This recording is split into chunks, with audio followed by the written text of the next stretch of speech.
Hey everybody, I'm Dr. Alex McDonald, and welcome to a special PermanenteDocs Chat, and thank you all for joining.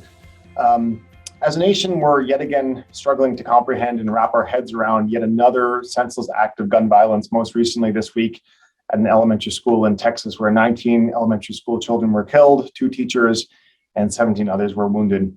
This is the 27th school shooting alone this year, and over 200th mass shooting this year alone. New England Journal of Medicine actually just released a study in May, which shows that firearm injury is now the leading cause of death among children and adolescents. This is a public health crisis, and it's become far too common in our society. I know that many of us have become numb to this repetitive trauma, but it's critical that we don't become numb and that we have hard conversations with each other and with our children, because this impacts all of us, whether we want to realize it or not. Today, I am very grateful for our guest, Dr. Robert Rewerts, a pediatrician from Baldwin Park, to join us on very short notice to help start this conversation and start the healing process for ourselves, for each other, and for our children about this deeply challenging subject. Before we get started, I want to give a quote from our late KP chairman and CEO, Bernard Tyson. He was quoted saying, "We believe that safety is integral to the health and the well-being of individuals and our communities. People need us to be safe in the places where they live, work, learn, and play." And in that context, I'm extremely grateful to have this conversation with all of you. If questions come up, please feel to drop them in the chat. And we will embark here on a quick 20 minutes to start this conversation, but by no means will this be the end of the conversation. So Dr. Rewerts, thank you so much for joining us. Really appreciate your time and expertise. Start by telling us who you are and your experience talking with children and families regarding gun violence and other forms of trauma as well. Well, Alex, thank you so much for inviting me, and it really is a pleasure to be here. My name is Bo Rewerts. I'm a pediatrician working in Southern California and have been doing that for practically 30 years now. I did retire from Southern California Permanente Medical Group at the end of 2020, and so I've been, due to age, but I continue to work wholeheartedly for the medical group and really enjoy being a pediatrician. And to this topic, pediatricians for many, many decades have always been worried about child safety. We've talked to parents about pool safety. We've talked to parents about wearing helmets when children ride bikes. And so when Bernard Tyson announced to the world, really, and to Kaiser Permanente that we were now going to get into this very important public health space and try to figure out a way to train our clinicians and our members, how do we make children safer in our world? And that's where I came in with this topic. I joined a work group early on and led that work, have been leading that work group now for close to 4 years. And it's really a hodgepodge group of clinicians from across the KP regions to come together and understand how do we best equip our clinicians and staff on how to have that important conversation. And it's avoiding, the very volatile and potentially disruptive conversation of whether or not someone actually owns a gun. That's not our intent. Our intent is just to assume, based on the research that shows that many homes in America and California have guns, how can we make children and teenagers safer and families safer, quite frankly? And so it's really been a labor of love and still ongoing. So I look forward to the conversation today. Yeah, thanks so much for helping lead that work as well. It's so important as well. We've been here before. It doesn't get easier. How do we start to kind of process our own reactions to childhood trauma, and how specifically do we help children as well? Well, I think you said it earlier that we tend to become numb. These events seem to be happening every week, and many of us just kind of get numb to it all. But we have to remember, first of all, these events, as much as they make the news, they aren't affecting the majority of children directly. They're affecting children because children are hearing about them, and certainly children who are listening to news at home may hear more of it. And so I think we as clinicians need to work with our families and parents to try, and pediatricians are a great person to do this because parents come to us for advice and to give them advice that our most important role as a parent is to be a role model for our children in many different ways. And we can be a role model in this, in that we can, if we see indeed that they're struggling with the topic, we can help them work through it and give them hope that there is hope in the world. If we all come together and address this topic together, we're going to make the world a safer place. We know this because it's been done in other countries. Our country can do this as well. Yeah. What are some signs to look out for that children may be struggling, or children may be having issues coping? Because personally, I practice family medicine, so I see adults as well as children, and I think we don't give children nearly enough credit sometimes, and teens especially. They're a lot sort of smarter and more intuitive than we think sometimes. So they may be affected without us necessarily realizing it. So what are some of those warning signs or indications that to look out for that children may be struggling? We need to kind of reach out to them before they, if they don't know how to handle this. So, again, as a parent, one of the roles of a parent is to monitor your child's progress through life. And obviously that job varies depending on the age. And certainly once kids become teenagers, that job becomes even more challenging because they're spending more of their time on their own or in their own private space. And so to your question, I think you always want to be observing your child and looking for behaviors that just don't make sense. Like, for example, the teenager who all of a sudden is struggling to sleep at night, or all of a sudden having a poor performance in school where previously they were doing better. A younger child who all of a sudden is now wetting the bed when they weren't wetting the bed before, or a younger child who seems to be beating up on his younger sibling more than usual, or having behaviors that just seem out of sorts. And a common thing I often tell parents is, be curious before you get furious. And I say that because parents often want to lash out at a child and set them straight. And instead, try to understand what it is they're going through, try to understand the problem better, and really ask open-ended questions so you can learn what it is that's maybe bothering them. Because you may be surprised, we don't want to make up what it is. It may be something completely different. Yeah, I like that. Be curious before furious. I gotta remember that one. That's a good one. How do we start the conversation? I mean, how do we just ask outright, or do we kind of lead them down that path? Like, how do we start these conversations? Well, I mean, in specific to what we're talking about today, if the child actually mentions the event, then I think you have to get a better understanding of what is it they really know. For example, they may have just heard something at school and they're coming home and they're checking in with you to better understand. So I think, again, the most important thing is asking those open-ended questions before you launch into an assumption that you know what it is they're bothered by, and then end up giving them way more information than they were ever ready for. And of course, it's age-related. A teenager asking you questions, you're going to have a completely different level of response than you would with a 5-year-old.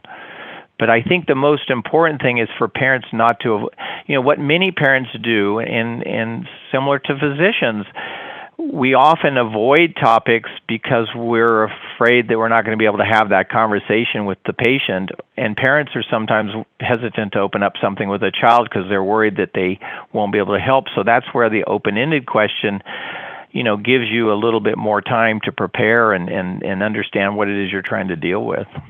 Yeah, that makes perfect sense. Absolutely. Those open-ended questions sometimes are hard to do in a 20-minute physician's visit, but sometimes at home you have more time. Should parents kind of try to shelter their kids from the media and from being exposed to these traumatic events and gun violence, or is it something that we should let them kind of discover on their own? How should we do that? I know that's probably likely age dependent as well too, but do you have any recommendations based on whether we should try to shield them from these things, or whether we should have that conversation openly and address it head on? Well, I don't think there's any way you can, as you said correctly, there's no way that you can keep children from learning about information, especially if they're at the school age, because they're going to hear from classmates about it. As you well know, kids are going to speak up at school. And certainly teenagers are on their phones, they're reading everything we're reading. And so I think you have to be a little careful what you let young children be exposed to. As you well know, many families just leave the news running in their house, which is okay, but then you need to know that then that's a responsibility for you to know that if your child's, I mean, no different than we don't let children watch R-rated movies at age 5. Right. That was all done for a reason. So you do want to try and protect your child from some level of the information, because it may be more than they can handle. But at the same time, you need to be aware that if they do have questions, or if the topic is on their mind, you give them a chance to talk to you about it, so you can give them, you know, a perspective that yes, these terrible things that are happening in our world, unfortunately, but I'm here to help you. I will always do my best to protect you, and you know, and your teachers will do the best to protect you, and our schools are safe. I mean, we can't say that always, but they generally are safe. And you know, the majority of the world is rowing the boat in the right direction, which is to create a safe world. Mm-hmm. Yeah, that's certainly. Yeah, we as a parent myself, you know, sometimes you want to wrap your kids in bubble wrap, but at the same time, at some point, you have to let go and let them experience the world on their own. What are some resources that are available to help parents and children? Are there any specific, you know, websites or books or things that you sort of recommend more than others? I mean, I think the first most important thing is that, you know, parents have their personal pediatrician, and we now fortunately have all kinds of ways for Kaiser Permanente members to reach their pediatrician. You can set up phone appointments, you can set up video visits, you can email your doctor, and generally all pediatricians are here to help, especially the parents that are on our own panel. We know them, and if they are continuing to be on our panel, they usually trust us. And so that's a great source. And there's just, you know, the American Academy of Pediatrics has a great website that has, you know, and they stay up to date, and they often have talking points for parents to deal with all kinds of issues, including this one. And I would encourage parents to go out to those kinds of websites and, you know, seek information. And certainly if they can't find them, I would check with their pediatrician. Yeah. That certainly makes sense. I have a lot of parents email me with pictures of their kids' rashes and things like that too. And email makes it available 24 hours a day sometimes. So that's certainly helpful. Yeah. We had a question here in the chat here. You alluded to, you know, making communities safer, and what have other countries done to make their communities safer? If you can speak to that.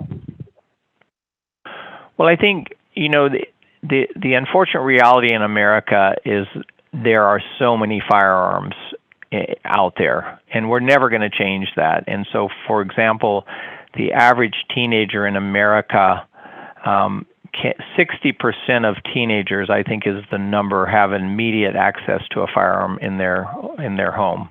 Yeah. That's an average across the country. It, of course, varies from state to state. So what we know is that level of gun ownership is not the same in many other countries. And as a result, you know, oftentimes a teenager who decides to commit suicide, for example, that's a very momentary, sudden decision that maybe if they didn't have such immediate access to a firearm, maybe the decision wouldn't be so sudden. I think other countries have been better at dealing with that. There was just actually a story in the New York Times today about how in Australia they had a very robust effort at buying back firearms and were able to reduce traumatic events. At least that's what the research said, that the reduction in the number of firearms out in the community led to less devastating events. And so I think that we have some room to grow. I just think that, again, we're not, you know, and there's many states where firearms are a very important part of people's lives, people who live on farms, people who do more hunting than people in California do.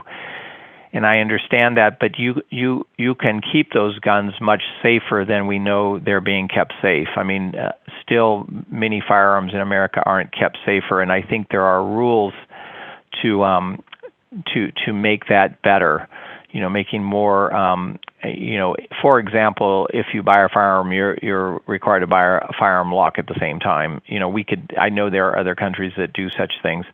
And we've done, back to Dr. Bernard Tyson, one of the things that he did back in 2018 is he made the commitment of $2 million towards research, and the research studies that have been done show that when people have access to firearm locks, they're much more likely to use them, and that research has really been very, very successful. I want to just talk a moment on the project that we've been doing at Kaiser Permanente. We've been trying to put together, we have put together all the tools that help clinicians have this conversation. So some ways to answer difficult questions from members, how to talk to parents about gun safety. And what we learned is that our members, if you have that conversation in a very non-judgmental but very helpful way, such that the pediatrician is trying to just make the chance that a child will be in a safe home, they're very, very accepting of that information.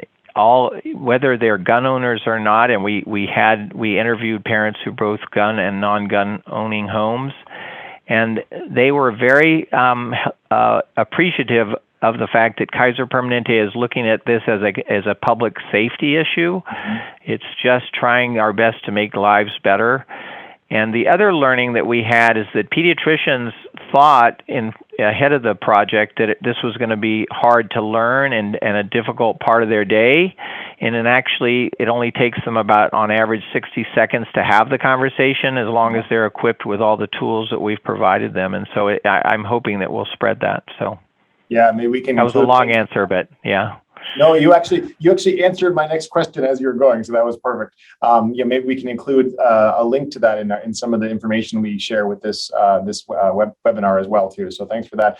You mentioned research, and again, as you kind of alluded to, the KP created the Firearm Injury Prevention Task Force in 2018 as part of a $2 million pledge to really address and prevent gun injury. What role has research played thus far, and how can research continue to really help the medical community address gun safety? Well, the sad reality is, before we jumped into that space, as you said, in 2018, there was very few research dollars being directed towards this public health issue. In comparison to heart disease, cancer, you name any other issue in health. But fortunately, we sort of were at the forefront of this as an organization, and many other organizations, and including the state of California.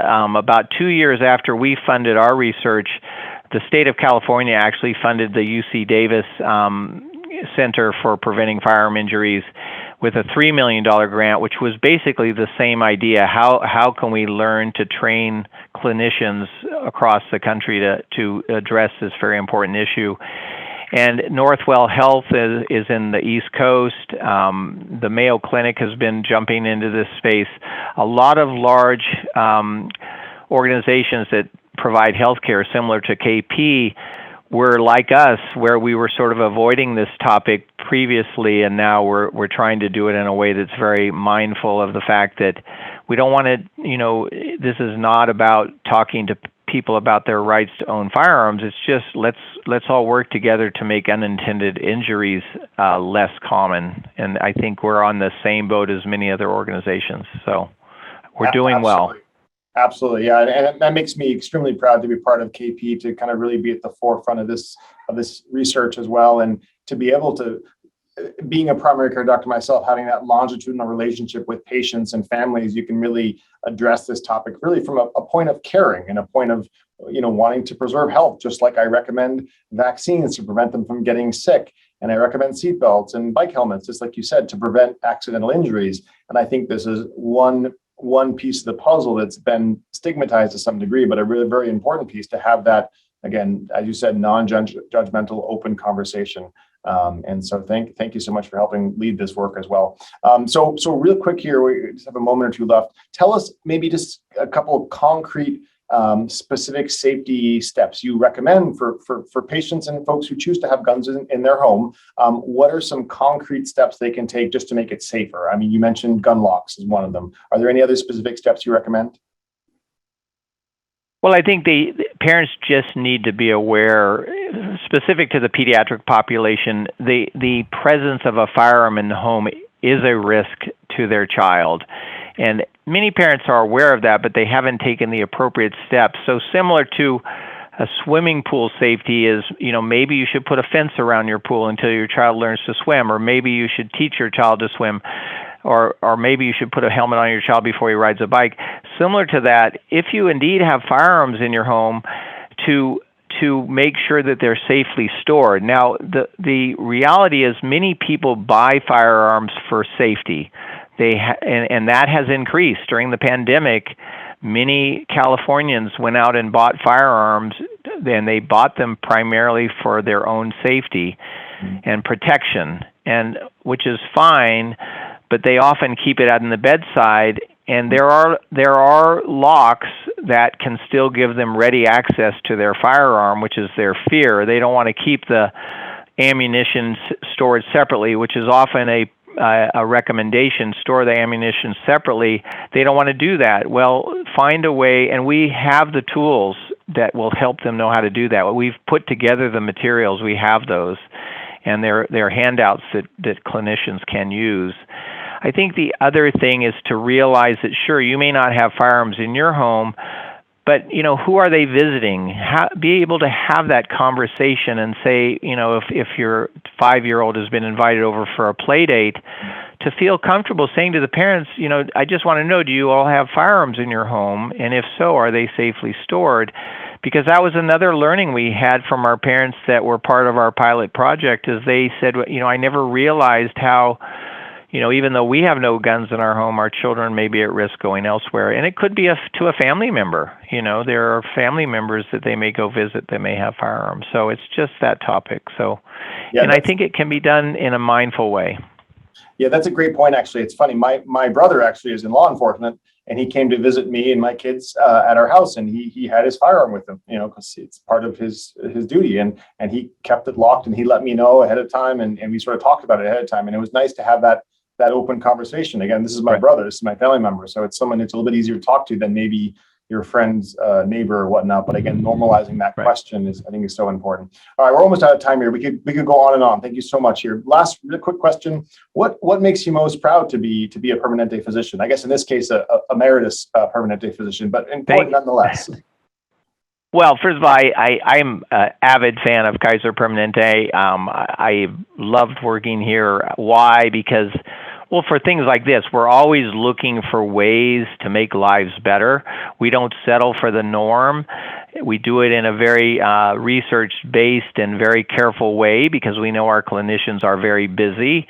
But looking for ways to be more efficient at providing better care, and that's really the model of Kaiser Permanente. And the resources we have such wonderful people, not just physicians, nurses. Much of the work I have led has been supported by project managers, very, very talented people that Kaiser Permanente employs, and it's just a wonderful place. We do incredible work here, and we should all be so proud to be here. So that's how I feel, and that's why I'm still working here, to be honest with you. Wonderful. Well, thank you so much for taking time out of your day to talk to us. This was really helpful, and really the beginning of the conversation here. So thank you again. Just for everyone listening, our next PermanenteDocs Chat will be Thursday, June 2nd at 10:30 a.m. Pacific. We'll be speaking with Dr. Alex Mentor, a medical oncologist from the Colorado Permanente Medical Group. We'll be discussing clinical cancer trials here at Kaiser Permanente ahead of the Kaiser Permanente Fighting Cancer Symposium. So thank you all for joining in. I hope you're all having these conversations, and we don't end the conversation here, and we continue doing this hard work because it's important for our patients. It's important for the medical community to realize this is an important issue. So thank you all. We'll see you soon. Thanks.